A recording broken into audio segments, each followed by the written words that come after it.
Oi, como é que você vai? Tudo bem? Bem-vindo ao canal Adriana de Castro Oficial. Esse é o terceiro vídeo da série Leitura Comentada, Como Fazer Amigos e Influenciar Pessoas, esse clássico do Dale Carnegie, um clássico do desenvolvimento pessoal. Antes de falar sobre o livro, deixa eu me apresentar. O meu nome é Adriana de Castro, eu sou jornalista, já trabalhei nas maiores emissoras de TV do país, trabalho há 35 anos com comunicação.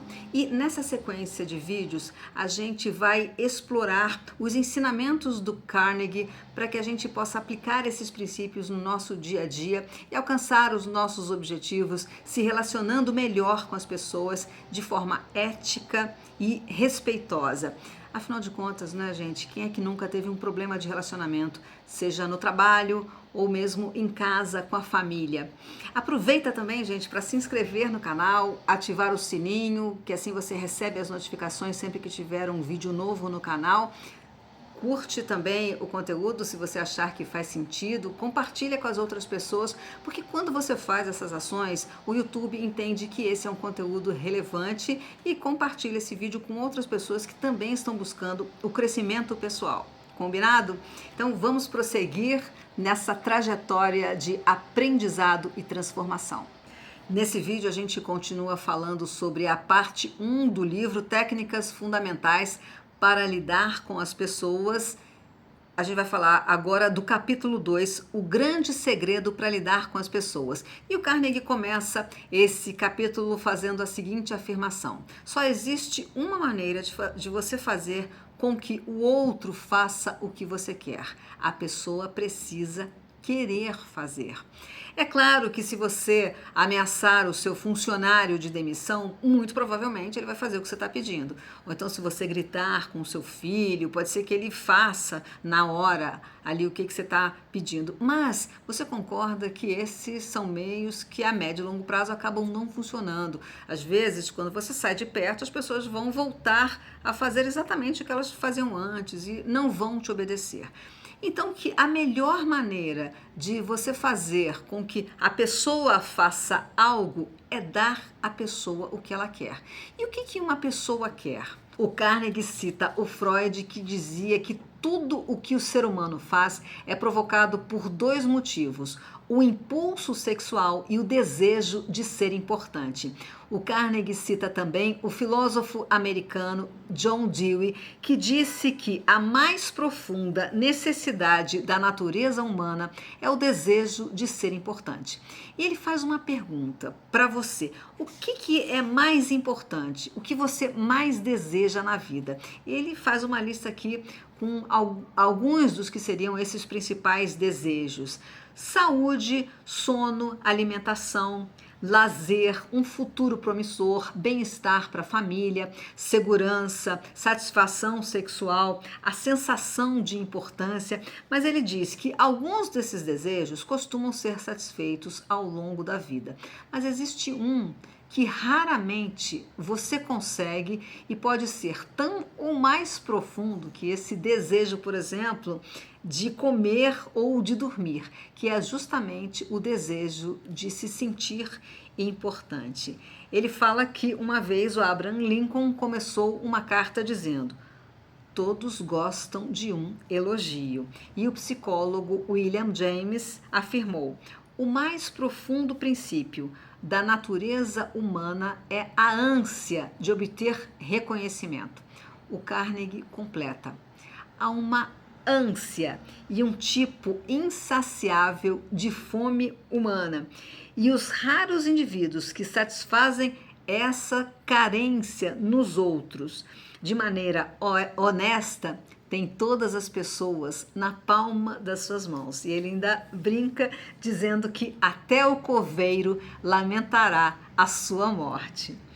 O desejo de se sentir importante é uma das principais características que justamente diferenciam o ser humano dos animais. E aí ele cita uma vivência pessoal de quando ele era garoto e morava na roça. Já falei aqui no outro vídeo que ele morava numa fazenda no Missouri, nos Estados Unidos.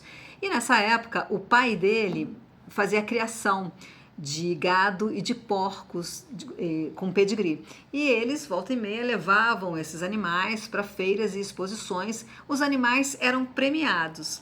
E ele conta que o pai dele colocava todos esses prêmios, eram fitas azuis, ele costurava esses prêmios numa faixa de tecido. E quando o pai recebia visitas, ele fazia questão de mostrar essa faixa de tecido para as visitas, porque isso trazia a ele essa sensação de se sentir importante. E ele até brinca também no livro dizendo que os porcos não ligavam, mas o meu pai adorava e se sentia bem quando mostrava o prêmio que os animais tinham conseguido. Agora, essa ânsia de importância é fundamental para o desenvolvimento humano. Sem ela, a gente não teria uma civilização, a gente ia ser igual aos animais. Esse desejo de ser importante foi o que levou, por exemplo, Abraham Lincoln a estudar direito por conta própria.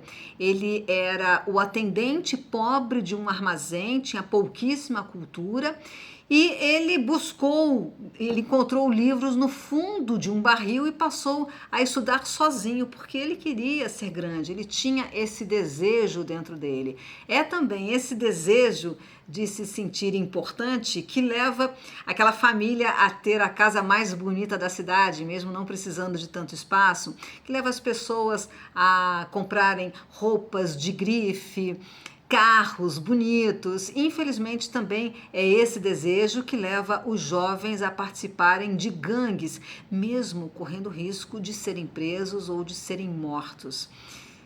Esse desejo de se sentir importante leva pessoas até mesmo a ficarem doentes para serem cuidadas.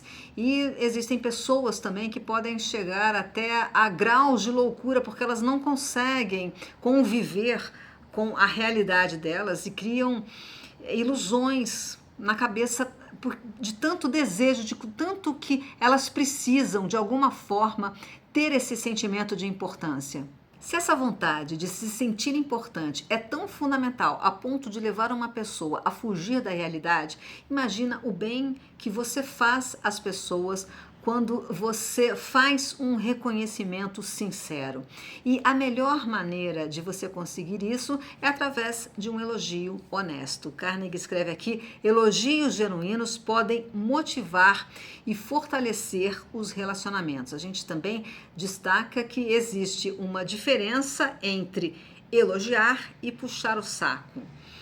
Se você, por exemplo, bajular uma pessoa inteligente, com certeza ela vai perceber e você provavelmente vai conseguir os resultados opostos do que você quer. A gente está falando aqui de um elogio que seja do coração, um elogio honesto. Vamos então usar esses exemplos no nosso dia a dia. Como é que a gente aplica isso? Imagina uma equipe de marketing que tem um prazo específico para entregar uma campanha e uma determinada funcionária, uma pessoa que é membro ali dessa equipe, resolve trabalhar muitas horas mais durante dias seguidos e finalmente vocês conseguem entregar a campanha, o cliente fica satisfeito. E após tudo isso, o gerente faz uma reunião geral e fala o seguinte: olha, eu gostaria de agradecer a participação de todos, nossa campanha foi bem sucedida, mas o esforço e a dedicação da Ana foram fundamentais para que a gente conseguisse o sucesso dessa campanha. E aí faz um agradecimento a ela. Quando o gerente faz isso, não precisa ser exatamente numa reunião, pode ser também, por exemplo, mandar um e-mail para todos da equipe. Mas quando esse gerente tem esse tipo de atitude, ele inspira não só a Ana, mas também toda a equipe, que percebe que agindo dessa maneira, ela vai ser reconhecida. E os especialistas afirmam que quando você faz esse tipo de reconhecimento, a equipe tende a ter um desempenho maior nos outros projetos e nas outras campanhas e desafios que virão. Continuando com os exemplos do livro, o Carnegie fala sobre como era o modo de trabalhar do Charles Schwab, um dos primeiros executivos americanos a ganhar um salário de mais de $1 milhão por ano. Isso em 1936, se a gente passar para hoje, seriam uns 15 milhões de dólares por ano, vezes 6, que é mais ou menos o que vale o dólar hoje, em reais, 90 milhões de reais. E o Charles Schwab disse para o Carnegie que ele tinha essa função, ele era presidente de uma grande siderúrgica, não por causa da capacidade técnica dele, ele disse que tinha consciência que vários funcionários da siderúrgica que ele trabalhava tinham uma capacidade técnica maior do que a dele, mas ele recebia esse salário justamente pela maneira com que ele lidava com as pessoas e com o poder que ele tinha para entusiasmar a equipe e tirar o melhor de cada um dos funcionários. E ele disse que fazia isso através do reconhecimento e do elogio. Olha o que ele disse para o Carnegie: eu considero a minha capacidade de despertar entusiasmo o maior dom que eu possuo.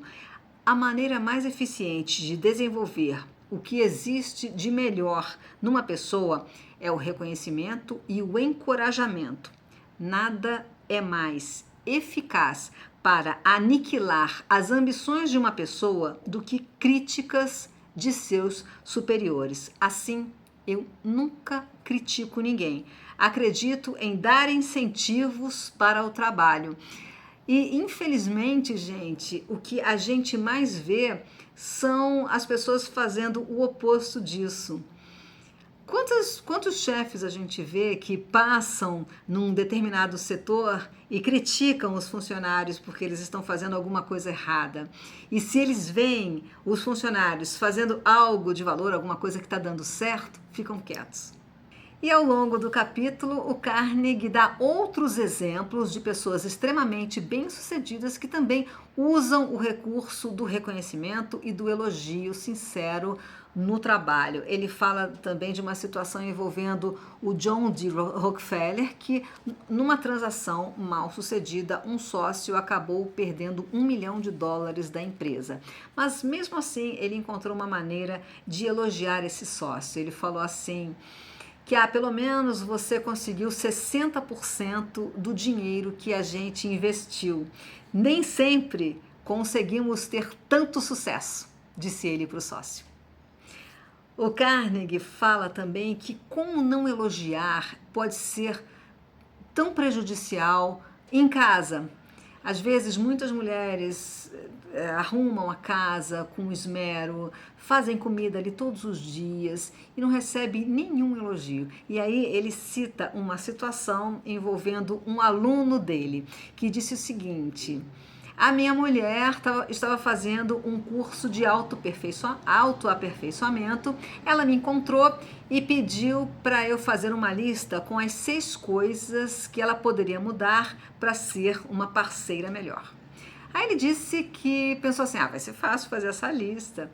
Mas, ao mesmo tempo, se ela resolver fazer uma lista dessas, com os meus defeitos, com certeza vai fazer também uma lista gigantesca. Ele falou assim para a mulher: olha, deixa eu pensar um pouco. Aí o que ele fez? Ele passou numa floricultura, encomendou 6 rosas vermelhas, pediu para o florista entregar essas flores para a mulher com o seguinte bilhete: não encontrei nada que você pudesse mudar. Eu gosto de você exatamente do jeito que você é. Nossa, imagina como essa mulher recebeu esse homem quando ele voltou do trabalho. É disso que se trata. Tem um exemplo também muito interessante no livro de uma empresária que tinha um café minúsculo na Grand Central Station em Nova York. E o café não ia bem.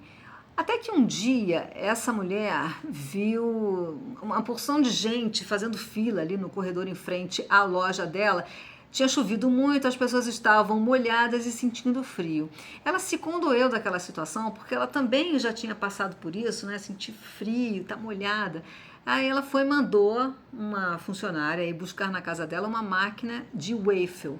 E ela fez vários waffles e ofereceu para essas pessoas que estavam na fila junto com um cafezinho. Ela ficou fazendo isso por alguns dias, oferecendo esses waffles de graça. E o sucesso foi tanto que ela passou a vender esses produtos e a loja dela ficou cada vez mais conhecida, justamente porque ela deu esse reconhecimento para as pessoas, ela se sentiu naquela situação, viu aquelas pessoas ali naquela situação de frio e pensou, nossa, eu vou fazer alguma coisa por elas. E depois essa mulher se transformou numa grande empresária com uma rede de restaurantes, ele fala isso no livro.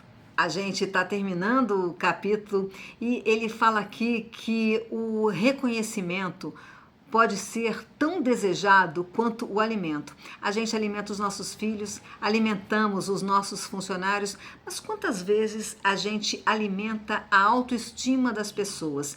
E que se o desejo de ser importante é tão fundamental, a gente nunca pode deixar o reconhecimento de lado. Ele ressalta aqui mais uma vez a diferença entre o elogio e a bajulação, que é fácil fazer a distinção entre eles. O elogio é sincero, a bajulação é falsa. O elogio vem do coração, a bajulação é da boca para fora. O elogio é generoso, a bajulação é egoísta. E o elogio é admirável e a bajulação é condenável.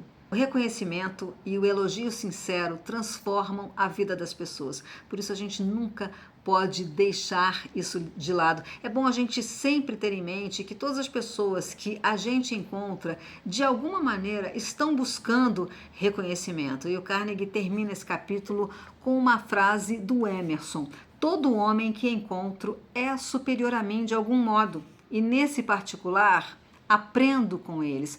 Vamos tentar deixar um pouco as nossas preocupações, as nossas conquistas de lado e prestar um pouco mais de atenção nas pessoas que estão na nossa frente. Magoar e criticar nunca são necessários e nunca provocam um efeito positivo. Ao invés disso, vamos experimentar, tratar bem as pessoas, elogiar quando realmente for um elogio sincero. Olha, eu acho que com certeza quando a gente fizer isso, as pessoas que estão na nossa frente vão se lembrar das nossas palavras e a gente mesmo vai esquecer de quando a gente disse essas palavras, mas para elas isso vai ficar marcado. O que você acha disso, gente? Você tem alguma experiência de algum elogio que você recebeu e que você lembra, e isso foi há muito tempo atrás?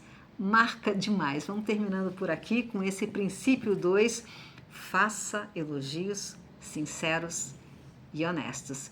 E aí, o que você achou? Gostou do conteúdo? Dá o seu like se você ainda não deu, compartilha com as pessoas que você acha que também vão gostar desse vídeo. E se você puder também, faz o seu comentário, conta para mim, você costuma elogiar, você costuma reconhecer o trabalho das outras pessoas? Como é que é o seu trabalho? Como é que você lida? Você tem filhos? Como é que você lida com a sua família? Conta aqui, divide com a gente a sua experiência, porque muitas vezes as pessoas lendo esses comentários também vão aprender com a sua experiência e vão também aprender novas maneiras de se relacionar. A gente vai ficando por aqui e no próximo vídeo vamos falar sobre o capítulo 3. Quem consegue isso tem o mundo inteiro a seu lado. Quem não consegue trilha um caminho solitário. Vamos falar sobre o princípio 3 desse livro aqui do Dale Carnegie, Como Fazer Amigos e Influenciar Pessoas, e eu te espero. Até lá, muito obrigada pela sua companhia. Tchau.